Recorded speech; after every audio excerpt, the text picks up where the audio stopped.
So you think the DA, and I would have loved for us to extend on that issue of land. It's just for the sake of time and some other topics that I would like to cover. Maybe let's move on. Let's still talk about the 2024 elections and the outcome in the Western Cape.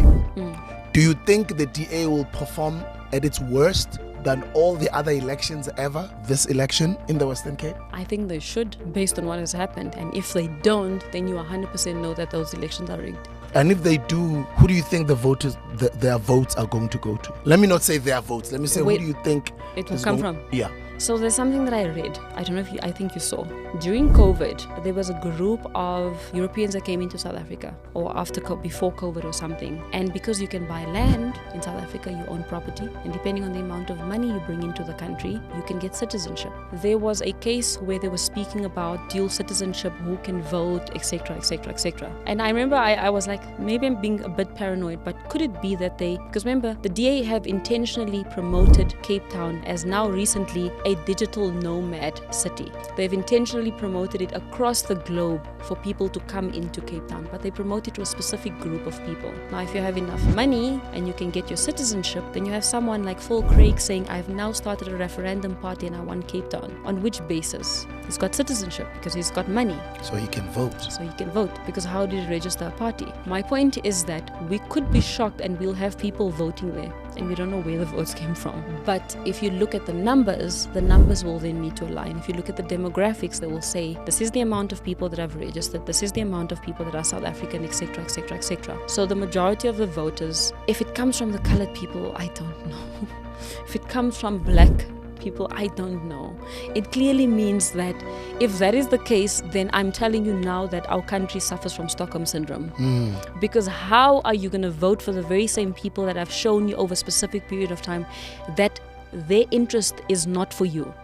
For them, they are vested in a specific group of people, which is their own people, and they have never looked. I remember they interviewed, what is this young guy's name? I don't know if he's the mayor or what of Cape Town, where they asked him, do you think we'll get to a point where the Western Cape of South Africa will never have any more shacks? And he said no, right? And the guy said, why? And he said no, because unfortunately governance A, B, and C, right? But then there was an article released that said apparently the DA did not use up their full budget for housing. But then you look at Guguletu, and you look at Mitchell's Plain, and you look at Kailicha, and you look at what happened with the rains. You've got a budget that is for housing, and you are saying that those shacks will continue to remain there. Why? When you haven't used up the full budget. It's very intentional. A lot of the things that happen in South Africa is very structured and it's very intentional. I don't know if you read the bill where it was submitted in the US Congress. I didn't read it. You're looking at me like, which bill is that? So there was a bill, it was called, some H something bill that was submitted in Congress, where the US would like to review their relations with South Africa. No, I heard about it. The issue that just came out now after we took Israel to the ICJ. Yes, but did you read the full bill? No, I haven't. I didn't read it, but what I heard for me, at the back of my mind, I just thought, okay, now we're about to suffer the consequences. So I read the full bill. So initially they said it's because it's the ICJ case, because South Africa has now... No. So I went and I read the bill. And I read the bill again. So it starts off by saying that they are submitting this bill to Congress so that the US can review their bilateral agreement, not with South Africa. They say the ANC government. ANC. So it's an organization. Because the ANC government have not complied to, or have not, whatever the agreement was, we don't know what the agreement was, since 1994, since the beginning of the agreement, the ANC government have continuously gone against what they have decided on or agreed upon, right? One of it being that they have continuously called out Israel as an apartheid state. They've now taken Israel up to the ICJ. They have been very anti-Semitic towards Jewish people,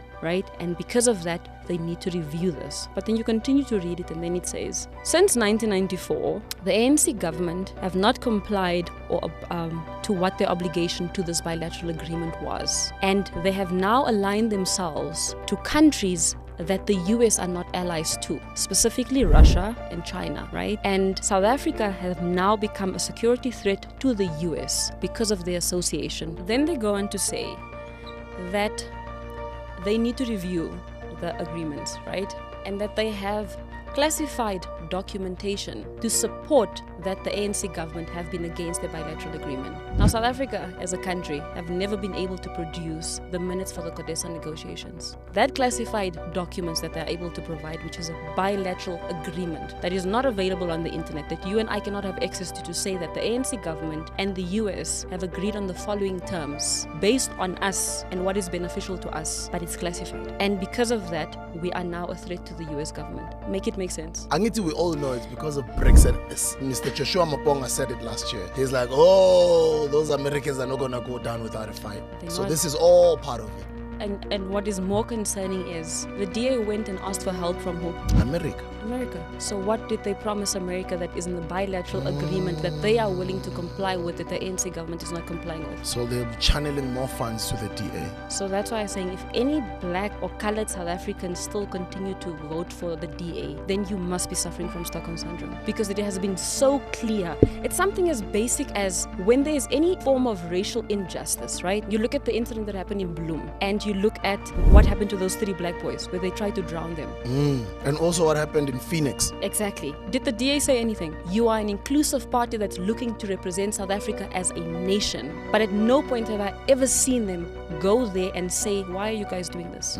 So when we say 30 years, they always assume that, oh, you're harping on 30 years because apartheid was 30 years ago. No. We see racism, discrimination, and inequality in South Africa on a daily, and you don't call them out for it. And as a so-called inclusive Democratic Alliance party, should it not be your responsibility to do so? To hold the very same people, your people, accountable for the racism, discrimination, and inequality that you say does not exist, but we see it. And your own black leaders that you've groomed over the years left you. For what reasons? Because they leave and they keep quiet. I've never heard Usislindo Mazibuko speak against the DA. I don't know what they made her son, and shout out to my sister for going to Harvard to go get her education. But then again, if those leaders that we loved so much, who were groomed by them, who are at the DA, and then they leave, what are they saying about the rest of the other black people in their leadership? And also, what are they saying about the black vote and who votes for them? It's interesting what you've just said now. Like, if you're black and you're still voting for the DA, I don't know. But then who should they vote for? At the moment, South Africa needs change,